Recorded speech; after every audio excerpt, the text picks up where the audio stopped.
ಸರ್ಕಾರಕ್ಕೆ, ಜನ ವಿರೋಧಿ ಸರ್ಕಾರಕ್ಕೆ ಧಿಕ್ಕಾರ. ನೋಡಿ, ನಿಮ್ಮ ವಕೀಲರುಗಳು ಬಂದರೆ ಕೋರ್ಟಿನ ಈಗ ಸಮಯ ಬಿಟ್ಟು ಹೋರಾಟಕ್ಕೆ ಬೆಂಬಲ ಕೊಡಿರಿ. ನಿಮಗೂ ಧನ್ಯವಾದಗಳು. ಈಗ ಕರ್ನಾಟಕ ರಾಜ್ಯ ಬಾರ್ ಕೌನ್ಸಿಲ್ ಸಮಿತಿಯ ಅಧ್ಯಕ್ಷ ಆಗಿರ್ತಕ್ಕಂಥ ಶ್ರೀತ ವಿಠಲ್ ಕೋಡ್ನೂರ್ ಈ ಸಭೆಯನ್ನು ಕುರಿತು ಮಾತಾಡಬೇಕು ಅಂತ ಹೇಳಿ ವಿನಂತಿಯನ್ನು ಮಾಡಿಕೊಳ್ತೀನಿ.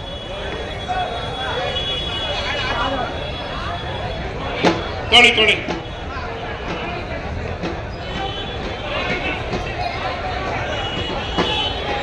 ಬಾರ್ ಅಂದ್ರೆ ಬೇರೆ. ಯಾವತ್ತು ಇಂದಿನ ಧರಣಿಯಲ್ಲಿ ಪಾಲ್ಗೊಂಡಂತ ಹಿರಿಯರಾದಂಥ BS ಯಡಿಯೂರಪ್ಪ ಅಪ್ಪಾಜಿಯವರೇ ಹಾಗೂ ರಾಜ್ಯ ಭಾರತೀಯ ಜನತಾ ಪಕ್ಷದ ಅಧ್ಯಕ್ಷರಾದಂಥ ನಮ್ಮ BY ವಿಜಯೇಂದ್ರ ಅವರ ನೇತೃತ್ವದ ಈ ಹೋರಾಟಕ್ಕೆ ನಾವೆಲ್ಲ ಬೆಂಗಳೂರಿಗೆ ಬಂದು ತಲುಪಿದ್ದೇವೆ. ಹೀಗಾಗಿ ಹೊಸ ಮನ್ವಂತರ ಏನು ಶುರುವಾಗಿದೆ ಯುಗಾದಿ, ಇದು ಒಂದು ಬಿಜೆಪಿಗೆ ಹೊಸ ಆಯಾಮವನ್ನ ರಾಜ್ಯಾಧ್ಯಕ್ಷರು ಕೊಟ್ಟಿದ್ದಾರೆ. ನಮ್ಮ ಈ ವರ್ಷ ಹೋರಾಟದ ಮೂಲಕವೇ ನಡೆಯುತ್ತೆ ಬಿಜೆಪಿ ಅನ್ನುವಂಥ ಸಂದೇಶವನ್ನ ಯುಗಾದಿ ಸಂದೇಶವನ್ನಾಗಿ ನಮಗೆ ಕೊಟ್ಟಿದ್ದಾರೆ ಅಂತ ಹೇಳಿ ನಾನು ನಂಬಿದ್ದೀನಿ. ಇನ್ನೇ ಯುಗಾದಿ ಹಬ್ಬದ ಹಾರ್ದಿಕ ಶುಭಾಶಯಗಳ ಜೊತೆಗೆ ಹೋರಾಟಕ್ಕೆ ಕರೆ ಕೊಟ್ಟಂತಹ ರಾಜ್ಯ ಅಧ್ಯಕ್ಷೆ BY ವಿಜೇಂದ್ರ ಅವರೇ, ಹಾಗೆ ಅವರ ನೇತೃತ್ವಕ್ಕೆ ಕರೆ ಕೊಟ್ಟು ನಮ್ಮ ವಿರೋಧ ಪಕ್ಷದ ನಾಯಕರಾದ R ಅಶೋಕ್ ಅವರು, ಚಲವಾದಿ ನಾರಾಯಣ ಸ್ವಾಮಿ ಅವರು, ನಮ್ಮ ಹಿಂದಿನ ಎಲ್ಲ ಮಂತ್ರಿಗಳು, ಶಾಸಕರು, ಶಾಸಕಿಯರು, ವಿಧಾನ ಪರಿಷತ್ ಸದಸ್ಯರು, ಭಾಜಪದ ಎಲ್ಲ ಪದಾಧಿಕಾರಿಗಳು, ಮೋರ್ಚಾಗಳ ಅಧ್ಯಕ್ಷರು, ಪದಾಧಿಕಾರಿಗಳು, ಜಿಲ್ಲೆಯಿಂದ ಮಹಿಳಾ ಮೋರ್ಚಾ, ಪೇರೆಂಟ್ ಬಾಡಿ, ಹೀಗೆ ಎಲ್ಲರೂ ತಾವಿಲ್ಲಿ ಬಂದಿದ್ದೀರಿ. ಇವತ್ತು ಈ ಸರ್ಕಾರ ಏನಿದೆ, ಸಿದ್ದರಾಮಯ್ಯನವರ ಸರ್ಕಾರ, ಬಹುಶಃ ಇದು ಒಂದು ಏನೋ ಕಪ್ಪು ಇತಿಹಾಸವನ್ನ ಬರೆದಂತಹ ಒಂದು ಕಾಂಗ್ರೆಸ್ ಸರ್ಕಾರ ಸಿದ್ದರಾಮಯ್ಯನವರು ಅಂತ ಹೇಳ್ಬೇಕಾಗತ್ತೆ. ಯಾಕೆಂದ್ರೆ 16 ಬಜೆಟ್ ಅನ್ನ ನಾನು ಮಂಡಿಸಿದ್ದೀನಿ ಅಂತ ಹೇಳುವಂತಹ ಸಿದ್ದರಾಮಯ್ಯನವರು ಕರ್ನಾಟಕದ ಆರ್ಥಿಕ ಸ್ಥಿತಿಯನ್ನ ದಿಕ್ಕುಪಾಲು ಮಾಡಿ ಅದನ್ನ ದಾರಿ ತಪ್ಪಿಸಿದಂತ ಮುಖ್ಯಮಂತ್ರಿಗಳು ಯಾರು ಇದ್ರೆ 16ನೇ ಬಜೆಟ್ ಅನ್ನ ಕೊಟ್ಟಂತ ಸಿದ್ದರಾಮಯ್ಯನವರು ಅಂತ ನಾವು ಹೇಳ್ಬೇಕಾಗತ್ತೆ. ಇದರಲ್ಲಿ ಅತಿ ಹೆಚ್ಚು ಕಣ್ಣೀರನ್ನ ಹಾಕಿಸಿರೋದು ಸಿದ್ದರಾಮಯ್ಯನವರು ಮಹಿಳೆಯರಿಗೆ.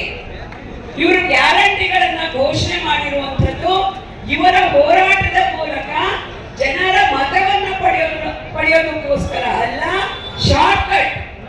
ಶಾರ್ಟ್ಕಟ್ ಮೂಲಕ ಜನರ ಮತವನ್ನ ಬ್ಲಾಕ್ ಮೇಲ್ ಮಾಡಿ ಗ್ಯಾರಂಟಿಗಳನ್ನ ಕೊಟ್ಟು ಮತವನ್ನ ಹಾಕಿಸ್ಕೊಳ್ಳೋದ್ರ ಮೂಲಕ ನಾವು ನಿಮಗೆ ಕರ್ನಾಟಕದಲ್ಲಿ ಉದ್ಧಾರ ಮಾಡ್ತೀವಿ ಅಂತ ಹೇಳಿ ಇವತ್ತು ನಮ್ಮ ಮಹಿಳೆಯರು, ಹೆಣ್ಣು ಮಕ್ಕಳು ಕಣ್ಣೀರು ಹಾಕುವ ಹಾಗೆ ಮಾಡಿದಂತ ಮುಖ್ಯಮಂತ್ರಿ ಇದ್ರೆ ಅದು ಸಿದ್ದರಾಮಯ್ಯನವರು. ಮೊದಲನೇ ವಿಚಾರನ ತೆಗೆದುಕೊಳ್ಳೋದಾದ್ರೆ ನಿಮ್ಗೆಲ್ಲ ನೆನಪಿದೆ, ನಮ್ಮೆಲ್ಲರ ಜನನಾಯಕರಾದಂತಹ ಸನ್ಮಾನ್ಯ ಯಡಿಯೂರಪ್ಪನವರು ಶಾಲೆಗೆ ಹೋಗುವಂತ ಹುಡುಗಿಯರಿಗೆ, ವಿದ್ಯಾರ್ಥಿನಿಯರಿಗೆ ಸೈಕಲ್ ಅನ್ನ ಕೊಟ್ಟರು.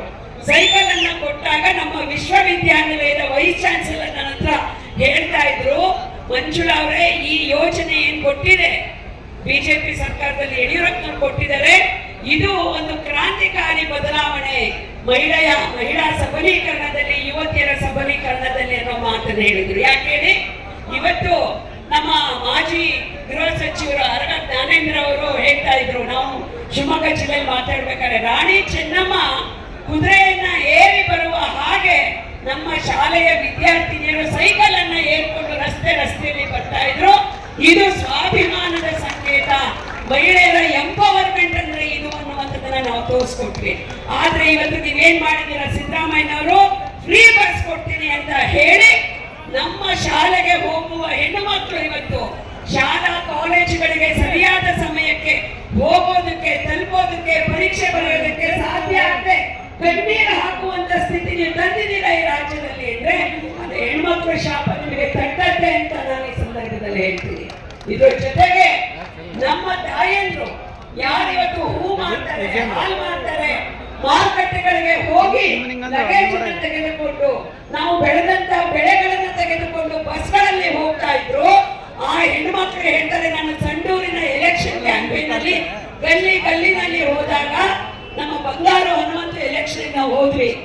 ಆಗ ಹೆಣ್ಮಕ್ಳು ನಾನು ಕೇಳಿದೆ, ನಿಮ್ಗೆ ಈ ಫ್ರೀ ಬಸ್ ಕೊಟ್ಟಿರುವಂತದ್ದು ಖುಷಿ ಆಗಿದೆಯಾ ಅಥವಾ ನಾವು ಮಾತ್ರ ರಾಜಕೀಯಕ್ಕೆ ಟೀಕೆ ಮಾಡ್ತಿದೀವ ಅನ್ನೋ ಕಾರಣಕ್ಕಾಗಿ ಓಣಿನಲ್ಲಿ ಹೆಣ್ಮಕ್ಳಿಗೆ ನಾವು ಭೇಟಿಯಾಗಿ ಅವ್ರ ಜೊತೆನಲ್ಲಿ ಸಂವಾದ ಮಾಡಿ ಕೇಳಿದಾಗ ಆ ಹೆಣ್ಮಕ್ಳು ಹೇಳಿದ್ದಾರೆ, ಅಕ್ಕ ಖಂಡಿತ ನಮ್ಗೆ ಈ ಫ್ರೀ ಬಸ್ ಬೇಡ, ಯಾಕೆಂದ್ರೆ ನಮ್ಗೆ ಮರ್ಯಾದೆ ಇಲ್ಲ.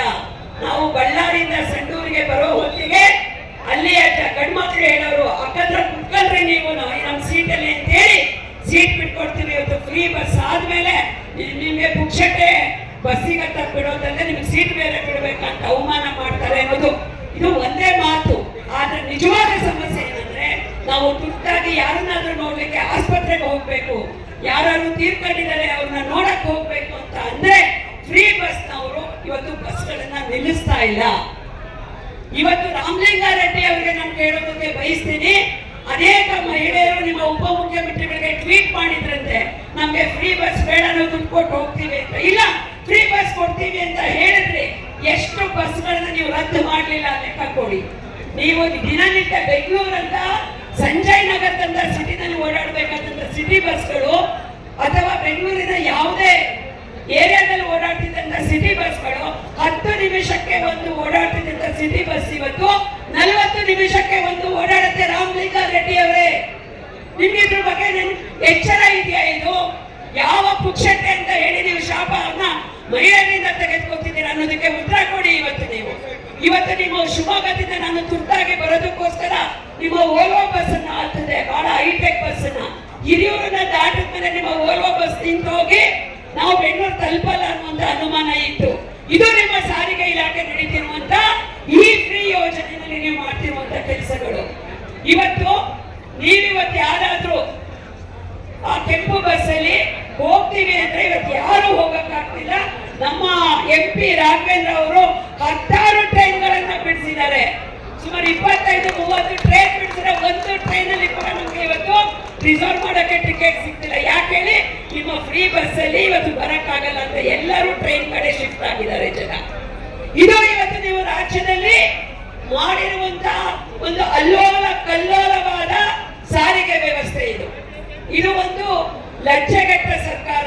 ಒಂದ್ ರೀತಿ ಚಟ್ಟಿ ನೆಲಕ್ಕಿದ್ರು ಮೀಸೆ ಮಣ್ಣಾಗ್ಲಿಲ್ಲ ಅಂತ ಹೇಳಿ ಮೀಸೆ ತಿರುಗ್ತಾ ಇದ್ದಂತಹ ಲಜ್ಜೆಗೆಟ್ಟ ಚಟ್ಟಿಗಳು ನಾವು ಅಂತ ಹೇಳ್ಕೊತಾ ಇದ್ರೆ ನಾಚಿಕೆ ಆಗ್ಬೇಕು.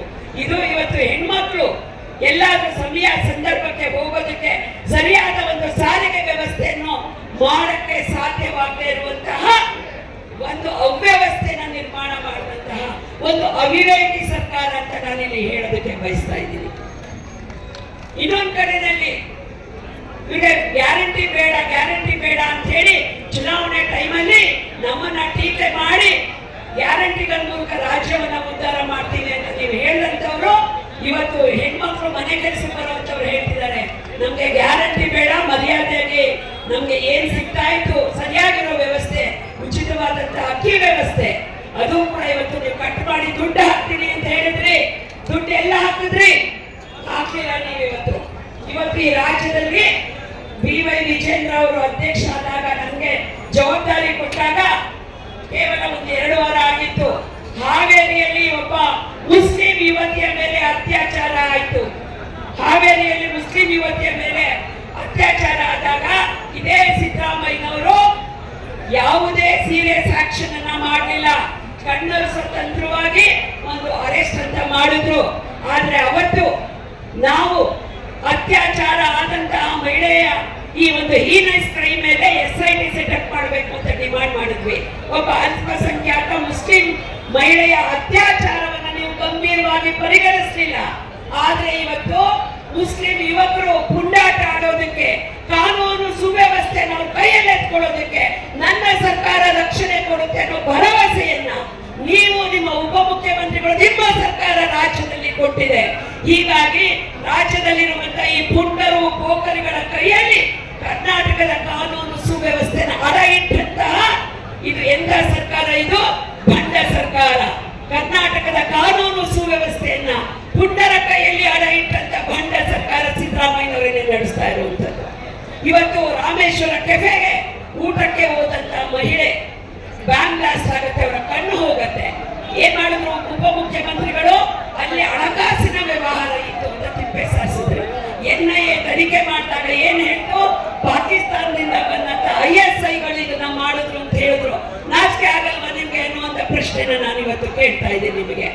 ಈ ರೀತಿಯಲ್ಲಿ ಇವತ್ತು ಮೊನ್ನೆ ನೇಹ ಅನ್ನುವಂತಹ ಯುವತಿ ಹುಬ್ಬಳ್ಳಿಯ ಕಾಲೇಜ್ ಕ್ಯಾಂಪಸ್ ಅಲ್ಲಿ 16 ಬಾರಿ ಇರಿದು ಅವಳನ್ನ ಕೊಲೆ ಮಾಡಲಾಯಿತು.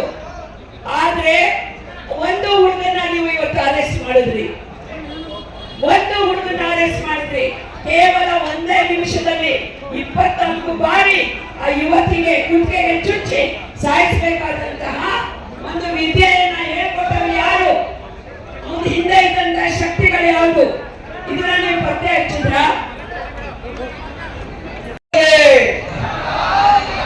ಅವ್ರು ಇಷ್ಟು ಒಳ್ಳೆ ಚೆನ್ನಾಗಿ ಹೇಳಿದ್ರು, ನೀವು ಪ್ರತಿಕ್ರಿಯೆ ನೋಡಿ ಹೆಂಗಿದೆ.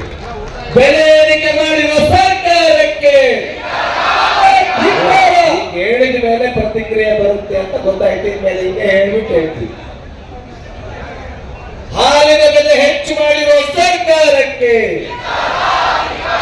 ಹಾಲಿನ ಬೆಲೆ ಹೆಚ್ಚು ಮಾಡಿರುವ ಸರ್ಕಾರಕ್ಕೆ, ಮುದ್ರಾಂಕ ಶುಲ್ಕ ಸ್ಟ್ಯಾಂಪ್ ಡ್ಯೂಟಿ ಹೆಚ್ಚು ಮಾಡಿರುವ ಸರ್ಕಾರಕ್ಕೆ, ಟ್ರಾನ್ಸ್ಫಾರ್ಮರ್ಗಳ ಬೆಲೆ 25,000ದಿಂದ 3 ಲಕ್ಷಕ್ಕೆ ಹೆಚ್ಚು ಮಾಡಿರುವ ಸರ್ಕಾರಕ್ಕೆ,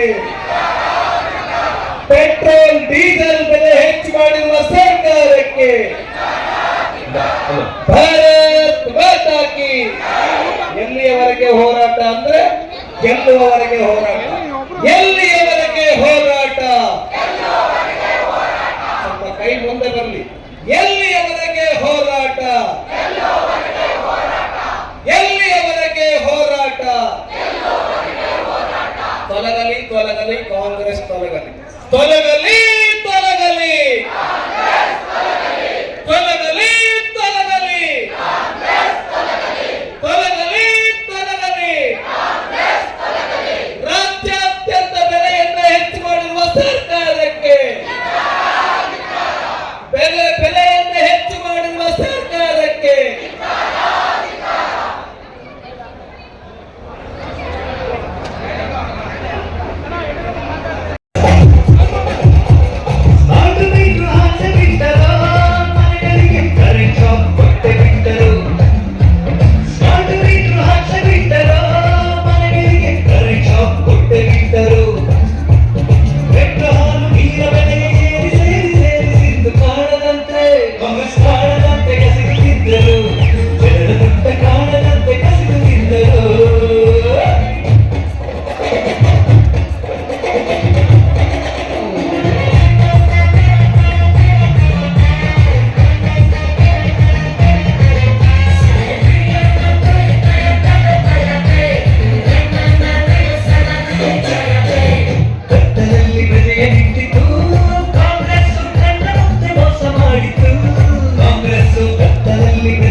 ಎಂದು ಹೇಳಿ ಕಾಣದಂತೆ, ಕಾಣದಂತೆ ಮಾಯವಾದರು ನಾಯಕರು, ಕೈ ಸಾಲ ಮಾಸ ಬಿಟ್ಟರು.